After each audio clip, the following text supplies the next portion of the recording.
Hi. Hello.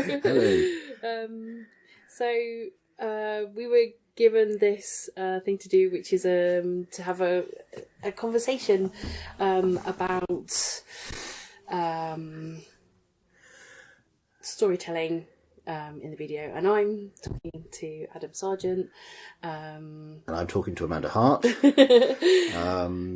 We're here at Wild Ways on the Ball in Shropshire. We've been here all weekend. It's a bit of a gathering of BDO folk where we've been discussing future direction of the BDO, British Druid Order, really. Yeah. So we thought we'd have a little bit of a discussion about some of our own personal experiences and interests and share those with you.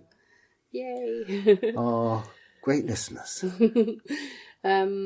Primarily, what I'm really interested in, during our conversations that we had earlier on, that you were saying about a lot of the storytelling techniques that you found were really useful in situations that were, where there were difficult psychological problems, and how storytelling can be brought in as quite a important healing modality. You probably could explain that really well. I probably haven't put it very well. No. What I'm asking is how does your storytelling, what is it about the storytelling you want to, what are you bringing to your storytelling? What is the storytelling giving you? Can you describe a bit about your storytelling?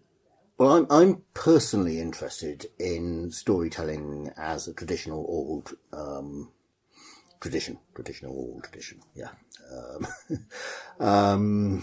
But storytelling in general, I think human beings specifically, amongst all beings, are storytelling animals. We make sense of the world by creating stories about it and sharing those stories between us. We make sense of our experiences by creating stories about them. We make sense of our pain and our suffering by building stories around them. And it's always made sense to me, and it's making even more sense the older I get and the more I get involved in Druidry, that in order to... One of the best things one can do toward leading a good life and to assist others to lead a good life is to learn how to process trauma. Personal trauma. The greatest gift you can give somebody is to assist them to process trauma. And storytelling, stories in general, are a very powerful way of doing that. I'm very fond of telling people about a famous Freudian psychoanalyst, Bruno Bettelheim, who wrote a book called The Uses of Enchantment, which basically broke down fairy and folk tales, very famous ones like Cinderella, that kind of thing, in terms of their kind of Freudian psychoanalytical development. Not necessarily a model I particularly ascribe to, but it's a book worth reading. And he noted he was Jewish, and he was in Dachau during the Second World War, prisoner of the Nazis. And he noted that the children who were in the concentration camps, who had read the original Grimm's fairy tales, like the unexcavated my English is rapidly becoming a second language here, an expurgated version, although they had grown up knowing that the wolf might come for them, that they may get thrown into the witch's oven, they also knew that there were allies and that there were mentors who they would find along the way, and that if they continued to make their way through the forest, that they could come out the other side. So that the stories themselves provided a mental space, an emotional space, a cognitive space within which they could process trauma as that trauma was happening. It gave them a greater resilience.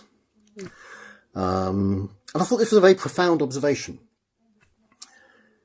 So over the last few years, I mean, I've been telling stories now since, I mean, I was fortunate. I've been telling stories for a long time.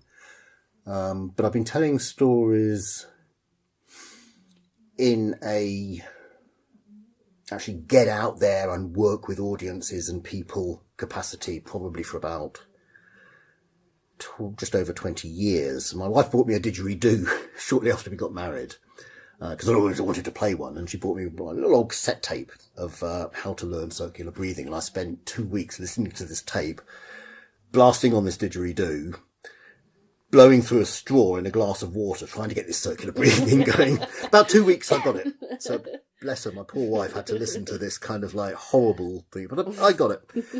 And we launched a didgeridoo festival, me and a couple of friends who I'd hooked up with who also played didgeridoo. And I wound up hooking up with an Aboriginal storyteller who lived in the UK, still does, I think, a guy called Francis Firebrace, who wanted somebody to accompany his storytelling. And I had the great privilege of playing didgeridoo for Francis Firebrace whilst he told some of his stories. I'd always had a love of story. I'd always had a love of Celtic story, particularly the Mabinogion, but Norse story, origin stories from many different cultures. So this was a great honour. And he gave me permission to tell some of his stories. So very shortly afterwards, I then had the opportunity to run a workshop with a group of girl guides in St Neots. Oh, wow, yeah. And I did some didgeridoo work with them, told a couple of Francis's stories, for which I have the singular honour of being an honorary girl guide, which is wonderful. That's really cool. And so, yeah, I've now been working with stories since then. But obviously the storytelling in the Aboriginal tradition is lineaged. I've learned since then I don't tell any other stories other than the ones that Francis has given me permission to tell, and I'm very wary about telling stories from other cultures. But I've recently started working with a charity in Settle called Settle Stories, looking at how we can use traditional storytelling to work with people with mental health issues. Right. Yeah. And it is looking at this self-perception. How do we story our experience of ourselves? Yeah, yeah. And how do we story our experiences of our trauma? And just to put it very, very loosely, because I could go on about this for hours, and I probably will if you give me the opportunity. I don't think you can. The process that I came up with is rooted in a series of ideas that come from something called NLP, neuro-linguistic programming. But the woman that I've been working with, she herself is a mindfulness practitioner, so we also brought in some mindfulness practices. Basically asks the people to look at certain core beliefs about themselves. So if I was to ask you, for example, what is something that you want to be and believe that you could become? So this would be kind of like your vision for yourself, your goal. Yeah. But then you'd be asking, what is something that you want to be but believe that you could never become? Okay. Yeah, and this kind of reaches into something that hurts. Yeah, definitely. Yeah, you can feel a hurt when you Yeah. think about that question. Yeah. What is something that you do not want to be and believe that you could never become? Most people struggle a little bit with that question, but it's a core belief about yourself, and so on. And there are 6 core beliefs that we elicit with these questions. Right. And then we would ask, what would symbolise the answer? So once you come up with an answer, what would symbolise that answer for you? And I want something concrete, something you could put in a wheelbarrow, something you could hold in your hands, yeah? So they then come up with 6 symbols that we can work with. These are metaphors for those beliefs. And then what we do is we take, I know from previous conversations you're familiar with the work of Joseph Campbell and the hero's journey. Now, I know that other listeners may not, I haven't really got time to go into it now, but basically the hero's journey is a pattern in mythology and legend and folktale throughout the world that was recognised by mythologists and Joseph Campbell and others, in which it's an initiation pattern. So the hero is non-gendered, lives in the ordinary world, is separated from their ordinary world, goes through a series of ordeals, achieves their goal, or achieves a gift in this magical other world, which they then bring that gift back to the ordinary world. So we give this structure to the group, to the individuals within the group, within which they then write their own magical journey, following that pattern, using these symbols which provide the goal, the challenges that they go through. So they're making their own myth? They create their own myth. We all live our own myths. But what we're giving them the opportunity is to rewrite that myth as a creative writing project. And what was quite interesting was we've done this in a number of different formats. So we did it purely that way, also using traditional folk tales to illustrate different aspects of that journey. Grimm's tales, we've used tales from Russia. There's a rather lovely one that illustrates it particularly as the heroine journey. There's a couple of those. Russia seems to be quite good at that for some reason. And in combining mindfulness techniques as techniques that people can take away with them. But I've also done it purely as that journey, where I would then utilize guided meditations using the symbols so people can actually directly work with the symbols creatively. Both of those techniques quite clearly show we've used external assessors and mental health well-being scales, properly psychologically validated ones, and show significant improvement in self-reported mental health well-being from before and after the process. So I'm finding this really exciting, and I want to take this quite a lot further. Yeah, definitely. And this is just one aspect of that work. It's I think there are many ways in which we can deepen this. Obviously, I'm using a combination of creative writing and traditional storytelling. I think there's a limit to the accessibility of that. Not many people are interested in traditional storytelling. The scope is limited. I think we can move into kind of more book form for people who would read. I think we can move into interactive computer games. Yeah, I think that there is a lot of talk now, a lot of understanding now about the storytelling aspect, the narrative aspect of computer games. But I think we can take that healing and understanding of storytelling, healing and trauma into the computer arena. That would be amazing to see that, how would that look in the...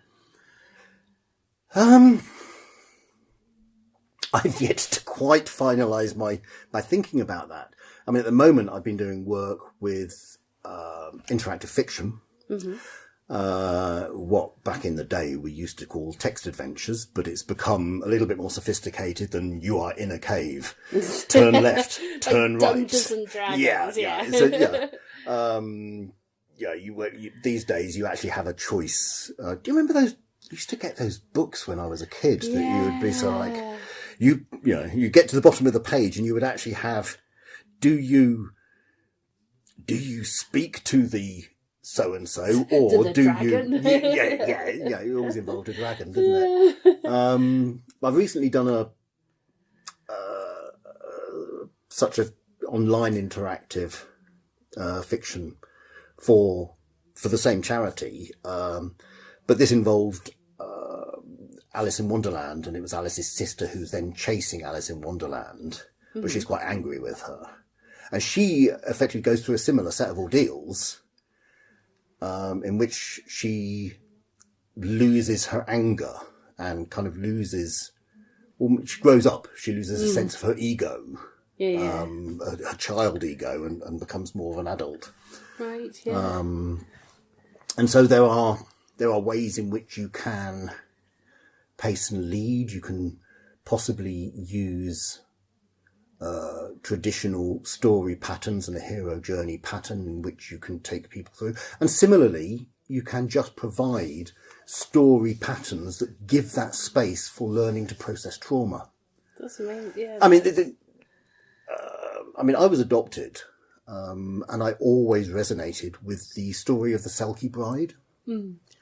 Because for me, when I first read it, I identified with the children, and the Selkie had left her children. When I first came across that story, I would have been less than 10. I was in my single figures. Yeah. But as I grew up with that story, I learned to identify with the mother. Right. And as I grew up, that story was a significant part of processing my own trauma as a child who didn't understand why their mother would have surrendered them. Yeah. So there are other ways in which story assists the processing of trauma, which depend upon the way in which the story comes into your life. And I know that story has helped other adult women in other, for completely different traumas. Yeah. These stories function on so many different levels. Yeah. I think it's Idris Shah treating stories from a Sufi perspective, basically says that the wisdom of a story depends upon the readiness and the need of the person who's approaching that story. Yeah. That's... I could go on for hours. I really could. It's such a powerful. It's so powerful because stories are so full of metaphor and symbology, and you can see how that would work, how that would be able to kind of get into people to really describe their pain in a way that feels safe and feels like and looks very beautiful as well, and feels very and gives beauty to something that's quite difficult. Yeah, I can see that. I can see that you can really transform somebody's pain and trauma through story, making it kind of mythic and full of kind of like painting pictures with words. Yeah. And then you can take it further, because you can then paint pictures of the story. Yeah. All of art is transformative. Yeah. The story is the body painting that they've been doing here at Wildways, for example. I've been looking at some of the images that have come out of that. Yeah, we're surrounded. These are manifestations of story. Yeah, definitely. And they are transformative manifestations. Yeah. Yeah. So because a lot of the pictures that we're surrounded in the room that we're at the moment, they have a mythic quality. Oh, totally. I mean, I wish I could show people who are listening to this now. And there's story in every picture. There's metaphor and myth and there's archetypal. I mean, it's very Jung. He's so young. Yeah. There's archetypes and animals and goddesses. It's very empowering for the person to be identified, to make their myth into something that is beyond their human story, that they become the hero, they become the goddess, they become the mythical being. They become more than what their trauma is. Yeah, I mean, you can look at the faces. I mean, I'm looking at one now. Yeah. The expression on that face is transcendent. Absolutely. That person is more than they are in their everyday life. They are still that person, but they are also transcendent at this moment. Yeah, definitely. And it's incredible. and I don't know that you could. In fact, I know that you can't do that and come back the same person. No, you have to. You are something more. Yeah, you gain so much. Yeah. As we're in kind of like a BDO setting, what is your vision for this within the BDO? Okay. I'm putting you on the spot. Yes, now. yes, you are rather. I have given this some thought because I was responsible for, at least in part, writing some of the storytelling stuff for the Bardic course, and I actually have a complete vision for a revision, or a complete revision for my vision. In days gone by, you can see the ways in which cycles of traditional stories followed certain patterns. Mm. There were stories about birth, there were stories about death, there were stories about battle, there were stories about... And these stories will have had occasions, stories about marriage, stories about weddings, stories about... And there would have been occasions for these tales, there would have been purposes, there would have been times to use these stories for healing, there would have been time to use these stories in mourning, there would have, and I think times have changed, but we don't have those patterns to suit this time. I think what we have is a hodgepodge of toxicity in contemporary times. Yeah. To me, these stories come from, there are many stories about where these stories come from, but they all seem to point to the same place. Mm-hmm. So the Native Americans have this story about the story stone, where the stories are given to a young boy by a stone. They come from the earth. There's a couple of different stories from different Native American traditions that are similar. Mm-hmm. Medieval bardic poets refer to singing their Awen from the deep. Yeah. And again, this deep translates both as physical depth and profundity. Mm-hmm. The word is ambiguous, but again, it's coming from the deep. It's coming from the earth. And it's referring, to me, to a world behind the world, a world before the world, something like the Aboriginal dream time. So it's outside of time, parallel to the world. So the other world. Yeah, the other world. Our stories come from the other world. Yeah. That's what I'm getting at. And so they come from the other world. They are of the other world in nature. Mm-hmm. There are rules as to how we evoke them, because they come through us. Mm-hmm.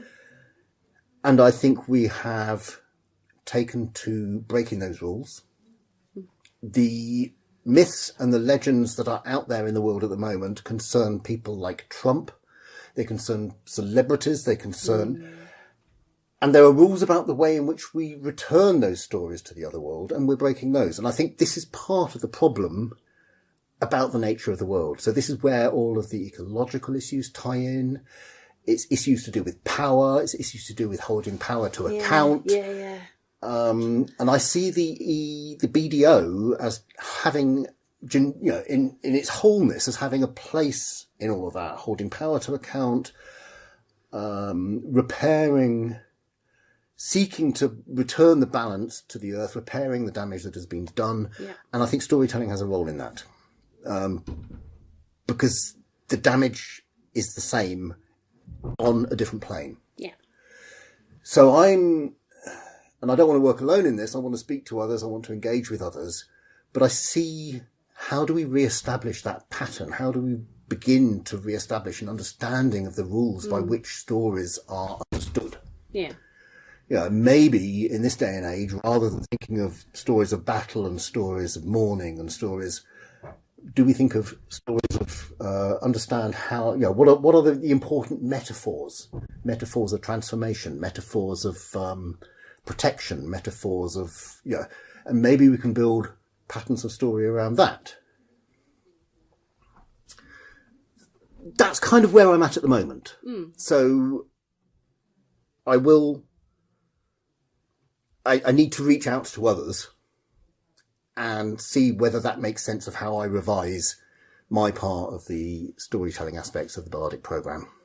It's so exciting. It's So, really yeah. exciting to hear. I hope that makes sense. Yes, and a lot of it has totally been sparked off by this weekend, to be honest. Yeah, Because yeah. we've had a lot of creativity, a lot of I don't know. It's been kind of we've sat round with minutes and agendas, etc. But it's been so I don't think I've ever sat around such a creative meeting. So yeah, Yeah. I mean, it sounds amazing. It sounds like you said, this weekend was very creative and a lot of stuff came out of it, that was really positive and with lots of energy and I mean, hearing you talking about this, I have, I could see how it can kind of be the storytelling and your vision for storytelling could be such a force for good, a force for a positive, I don't know how to a force for for positivity. if you want to know somebody's if you want to know somebody's soul, listen to their story. Yeah. Definitely. And look into their eyes while they tell it. Yeah.